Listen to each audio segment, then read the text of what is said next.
friends and welcome to Think Python. Today we'll learn about the comparison operators. Often while we are doing coding, we come across situations where we need to compare two values. So the different comparison operators that are used in Python are the greater than sign, then we have less than sign, equal to sign, and then not equal to. Not equal to written as the sign of exclamation followed by the equal to sign. And then we have greater than and equal to, and likewise less than and equal to. Then we have equal to sign, two equal to's together, right? So I'll take one very simple example and we'll learn about these comparison operators with the help of an example. So let me delete this for a while. Now I've picked up an example of a school grading system. So here we'll take the marks from a student. So I'll use the input statement here, which we have already learned, and then depending on the marks that a student enters, we will compare that with a set table, and then accordingly we'll be printing a message, right? So I'll use the input here. So input, I'll say enter your marks out of 100,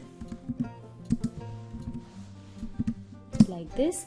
And because the input statement is going to return me a value, so this has to be stored somewhere, right? So for that I'll assign it to a variable called marks, like this. And there's one more thing which is very important. Whenever you are working on comparison operators, you must have learnt in your school mathematics that a comparison is always done in numerical values.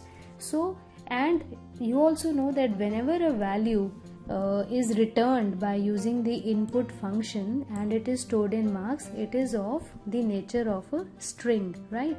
So here we need to define that whatever value is being entered by the user, its type is int or float, right? So here at the onset, I'll specify that whatever value is stored in this variable called marks is of type int. So here only I'll define it to be int, like this, right? And this completes the statement. Alright, now we'll put the condition depending on the marks entered by the student or the user. Now for example, I say that if marks which the user has entered, right, if marks are, the first comparison operator is greater than. So I'll say if marks greater than 80, okay, then I'll print a message which says excellent performance, like that, okay, like that, right? So let's run this code and see what happens. So let's see what is happening at the output screen. So enter your marks out of 100. So if I say that the marks is 85, I hit enter. So excellent performance is printed, right? So now you understand this greater than operator which I am using here, right? So similarly, if I enter marks which are not greater than 80, so this message would not be printed, right? So you know that, right? Now let's learn about the other operator which is less than. So I set another condition. If marks is less than, I'll say 30, then a message which should be printed is work hard, right? So you need to work hard. And if we run the code, then what do we see? So I run the code and let's slide this up. So the output, it is asking the marks. So I say 21, and when I hit enter, so it says work hard. So this is how this less than operator is being used. Similarly, equal to operator, you already know, equal to operator is used whenever some value is to be assigned to a variable, as I've already used here. So whatever value is returned by this input statement is assigned to a variable called marks, right? Now similarly another operator is not equal to, right? So for not equal to, we'll frame another condition. So if I say that if marks are not equal to, so when I want to say not equal to, I'll use this sign of exclamation along with equal to sign.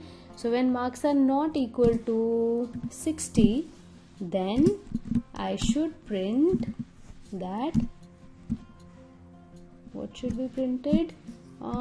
You got a second division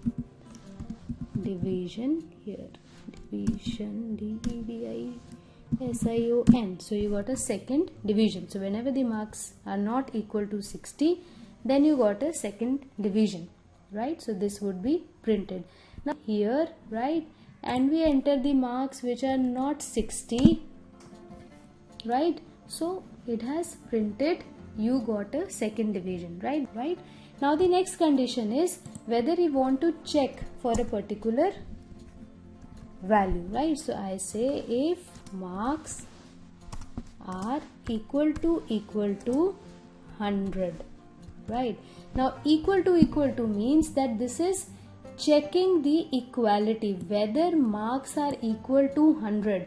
Now here if I do not use double equal to and I simply use equal to, then that would mean that I am setting a value for marks to be equal to 100. I am not asking it whether it is equal to 100 or not. I am saying it, or rather I am commanding it that the marks should have a value which is equal to 100. But when I use double equal to marks, then I am checking this condition. I am asking whether if the marks are equal to 100 or not.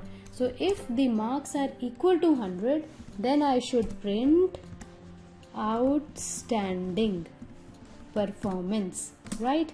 And let's run the code for all these comparison operators again. So if enter your marks out of 100, so I'll enter 100. So this is how Python works.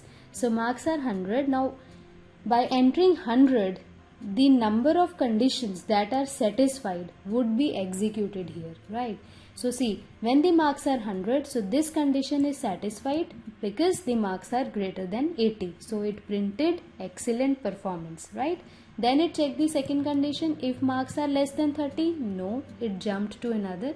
If marks are not equal to 60, yes, marks are not equal to 60 because it is 100. So it also printed you got a second division, which otherwise shouldn't have been printed, right? And if marks are equal to 100, so it has also printed outstanding. So that is how coding works. So basically this condition here is the odd one out, right? So we'll delete it, and now the code would work fine. So the basic objective of this tutorial was to learn about these comparison operators and not about developing a certain code. So I hope you understood the functioning of the comparison operators. It is quite easy, right? And if you face any problem, do let me know in the comment section down. And till we meet again, happy coding, take good care, bye bye.